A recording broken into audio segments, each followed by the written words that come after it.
All right, today we are jumping into something I think we can all relate to: the messy and honestly beautiful art of becoming who we're meant to be. You ever had that feeling where your life just feels completely under construction? You know, it's loud, it's chaotic, there's dust everywhere, and nothing is where it's supposed to be. It's a powerful and, let's be real, a pretty uncomfortable feeling. And that's really the big idea for our explainer today: a spiritual renovation. It's this idea that for real, deep change to happen, some old walls have to come down. And look, even if those old ways of living weren't working for us, they were familiar, right? And losing that familiarity can feel like a genuine loss, even while we know something way better is being built in its place. So, when we talk about a new identity in this context, what are we really talking about? Well, we're talking about a brand new direction, a new calling, a new future that's given by God. And you see this all through the Bible, often shown by this really powerful act of giving someone a new name. And this isn't some random one-off thing. It is a clear pattern. Let's actually take a look at some of the biggest examples of this happening. Just look at this pattern. You have Abram, which means exalted father, who becomes Abraham, father of a multitude, a promise of a whole nation. You have Simon, just a regular fisherman, who becomes Peter, the rock, the foundation for the church. And of course, Saul, the guy who was hunting down Christians, becomes Paul, arguably the greatest apostle. Every single new name is a declaration from God about a new destiny. Okay, but here's the absolute key. This is the heart of what we're talking about today. Getting the new name, that new identity, that's one thing. But actually living it out? Whoa, that is a whole other journey. This slide just lays out the tension perfectly. See, the identity, that's a gift. It's given in a single moment. It's a promise of where you're headed. But learning to live from that new identity, well, that's a human process. It takes time, a lifetime, really. I mean, Jacob didn't just stop being a schemer the second he was renamed Israel. No way. It was a slow, often messy transition. And this isn't just something we're observing from the stories. The Bible spells this out for us. Look at the language here. The old self is in the past tense. You have taken it off. It's done. But the new self, it's a verb that's still happening. It is being renewed. It's an active, ongoing process right now. So to really wrap our heads around this messy middle part, let's zoom in on one of the most powerful stories in the Gospels. Let's talk about Peter. Now, the context here is absolutely everything. Peter, the guy who was just named the Rock, has completely crumbled. He publicly denied he even knew Jesus 3 times. So he is drowning in failure, in shame, in total confusion. And in that rock bottom moment, what does he do? He goes back. This one simple line is just packed with meaning. This is not about choosing a hobby for the day. This is Peter basically saying, I'm not Peter the Rock.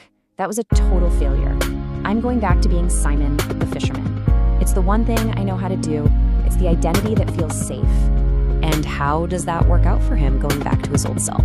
Well, he and these other expert fishermen, they're out on the water all night long, and they catch a big, fat nothing. Zero. Their old skills, their old identity, it's not producing anything for them anymore. So as the sun comes up, this stranger calls out to them from the beach. He's just a silhouette. They can't make out who it is. And he gives them this simple, almost kind of silly instruction. Hey, try it again, just on the other side of the boat. And the result is insane. It's immediate. It's miraculous. The nets are suddenly so heavy with fish, they can't even haul them into the boat. And right then, it just clicks. This is an exact replay of the very first time Jesus ever called Peter. It's this beautiful reminder. You may have forgotten who you are, but I haven't. So Peter just bolts. He swims to the shore, ready to face Jesus. And what he finds there is not at all what anyone would expect after a failure that big. I mean, think about what we'd expect. A lecture, right? A serious talking to? Maybe a 3-point sermon on loyalty and failure? But Jesus does none of that. He completely ignores the playbook of shame and condemnation. Instead, he just offers this simple, incredible invitation. Come and have breakfast. In Peter's absolute lowest moment, Jesus doesn't offer a lecture. He offers his presence. He offers food. He offers this quiet moment of restoration right there next to a charcoal fire, the very same kind of fire where Peter denied him. So what can we take from this? I think it shows us that restoration doesn't have to be loud and dramatic. It can be really quiet. It shows that just being present with someone is way more powerful than a lecture. And maybe most importantly, our new identity has nothing to do with our performance.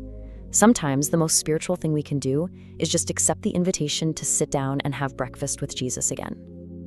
Okay, let's pull all these threads together and bring it back to where we started, back to that idea of a spiritual renovation.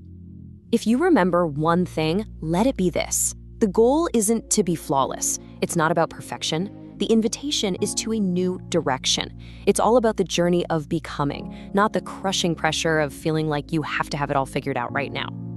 And here is the promise that holds it all up. The pressure is off because you are not responsible for finishing this renovation project by yourself. The one who started it has promised he will see it through all the way to the end. And I love how this slide puts it. We aren't the builder or the contractor or the foreman trying to manage this whole messy project. Nope, we are simply the resident, learning how to live in the house while the master architect does his work. He's got the blueprint. He knows exactly what he's doing, even on the days when all we can see is dust and debris. So we'll leave you with this final thought to chew on. What if all the stress and the striving to become could just be set aside? What if your only job, your only real responsibility today isn't to finish the project, but just to walk with the one who's building it?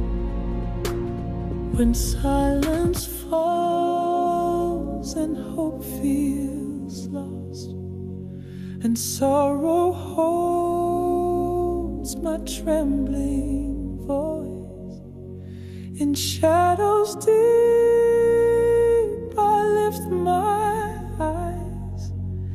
The Lord is near, He hears my cries. He is close to the broken-hearted.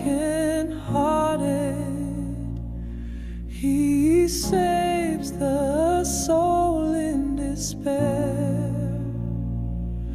I will find my refuge there.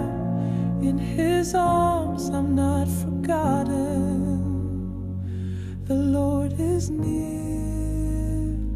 The Lord is